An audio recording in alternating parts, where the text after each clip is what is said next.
Hoy existen más de 1.200 profesiones diferentes. Mientras las nuevas tecnologías añaden constantemente otras nuevas, también hay profesiones que desaparecen y mueren. Por eso, hoy te traemos 10 trabajos del pasado que hoy serían impensables. Y empezaremos con un trabajo que antaño tenía sentido, pero que afortunadamente ya no existe. Gracias a los seguros médicos, hoy en día cualquiera que tenga un problema de salud puede ir al médico, pero en el pasado no todo el mundo podía permitirse ir al médico, así que existían los barberos, también conocidos como los médicos del pueblo. Hasta el siglo XVIII, los barberos regentaban baños donde ofrecían servicios de higiene personal, peluquería y atención médica de todo tipo. Tras solo 3 años de formación, colocaban huesos rotos, extraían muelas y realizaban sangrías, que en aquella época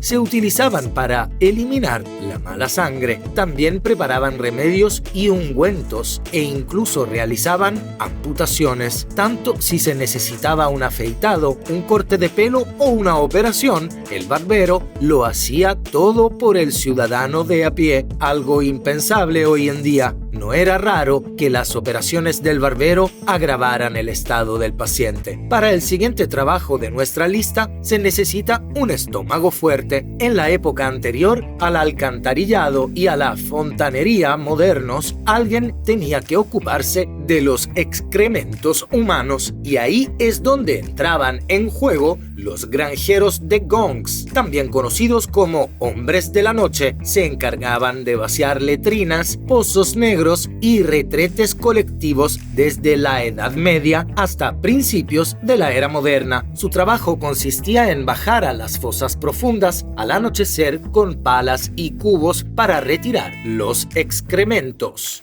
Era un trabajo extremadamente sucio y peligroso, tanto físicamente como para la salud. Como este trabajo se consideraba especialmente insalubre, los granjeros de gong a menudo no eran aceptados por la sociedad y tenían que vivir fuera de la ciudad. Pasemos a otra profesión que podemos alegrarnos de que no exista hoy en día. Hoy, gracias a la medicina y a la investigación modernas, conocemos mucho mejor el funcionamiento de nuestro cuerpo. Sin embargo, en los siglos XVIII y XIX, los conocimientos de anatomía eran aún muy limitados y los estudiantes de medicina y los médicos necesitaban desesperadamente cuerpos humanos para ampliar sus conocimientos, pero los cadáveres eran difíciles de conseguir porque era ilegal utilizar a los muertos con fines científicos. Así surgió la profesión de ladrón de cadáveres. Cavaban en la oscuridad y desenterraban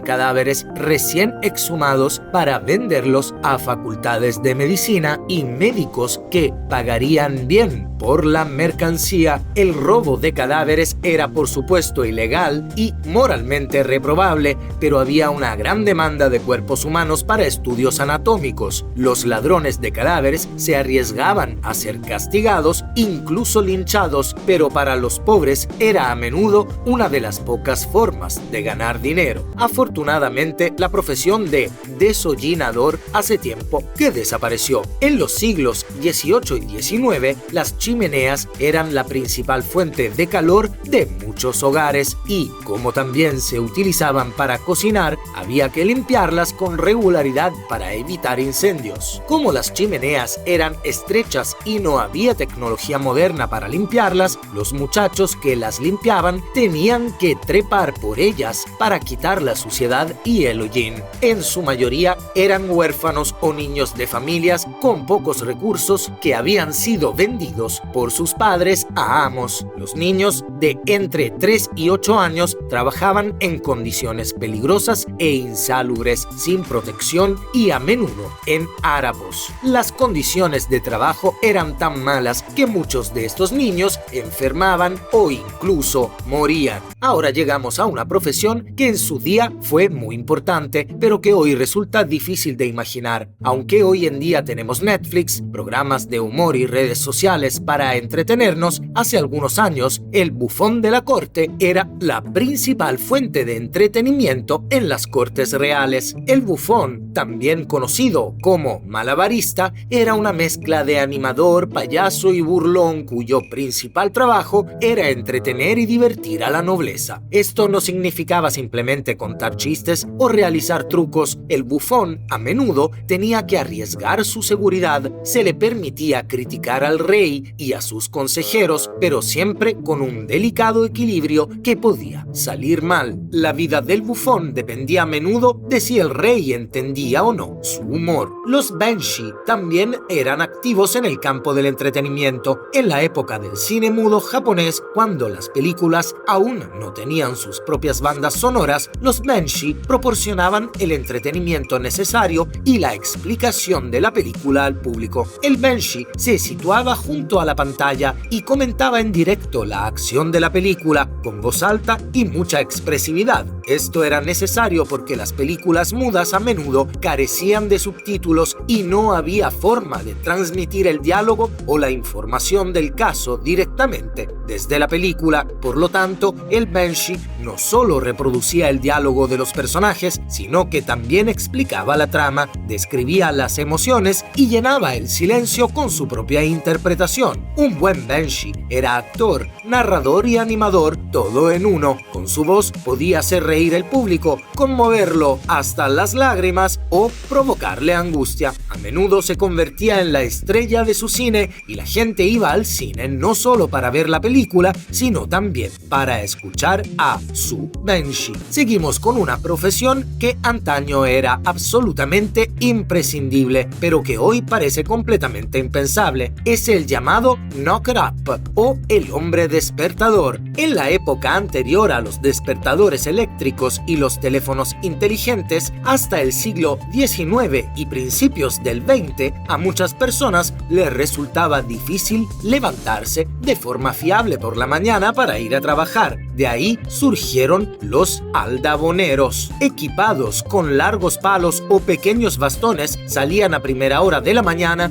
y llamaban a las ventanas de los obreros y empleados de las fábricas para despertarlos a tiempo. Se trataba de un servicio importante, sobre todo en las ciudades industriales, donde la jornada laboral empezaba muy temprano y la puntualidad era esencial. La siguiente profesión es una que quizás hayas visto en los libros de historia y en las películas, pero implicaba más tareas de las que la mayoría de la gente cree. Se trata de los vigilantes, más conocidos hoy como verdugos. Esta profesión medieval no consistía en absoluto en ejecuciones, sino que los verdugos eran los principales responsables de disciplinar a la gente por su mal comportamiento, castigándola físicamente. Los métodos de disciplina eran brutales e incluían castigos corporales como palizas y latigazos, así como formas mucho peores de maltrato físico. Los castigadores solían ser empleados municipales que recibían un salario regular por su trabajo. Mientras que la profesión del castigador se ha extinguido, afortunadamente, debido a los diferentes conceptos actuales de ley y orden, la profesión de farolero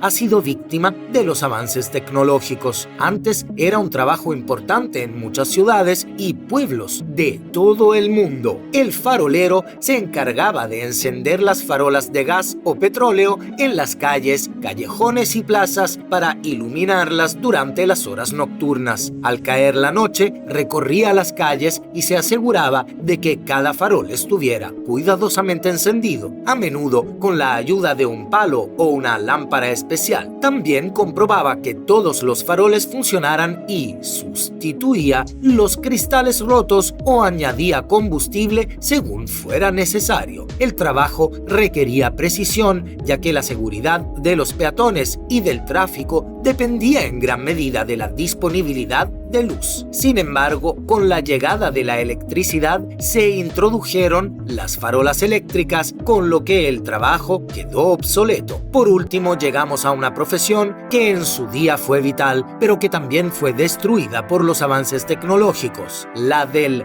resinero. En la Europa preindustrial, los resineros eran personas que extraían y procesaban la resina de los árboles, especialmente de los pinos. El recolector extraía la valiosa resina de los pinos y otras coníferas, cortándolos y recogiéndolos en cubos. El trabajo era tedioso y agotador. Sin embargo, la resina era de gran importancia en diversos campos. Se utilizaba como sellante para barcos, para impregnar la madera y también en medicina y cosmética. Hoy, gracias a los procesos industriales, la exigente profesión de resinero se ha olvidado casi por completo. Si te ha gustado este video, deja un like y suscríbete. ¡Hasta pronto!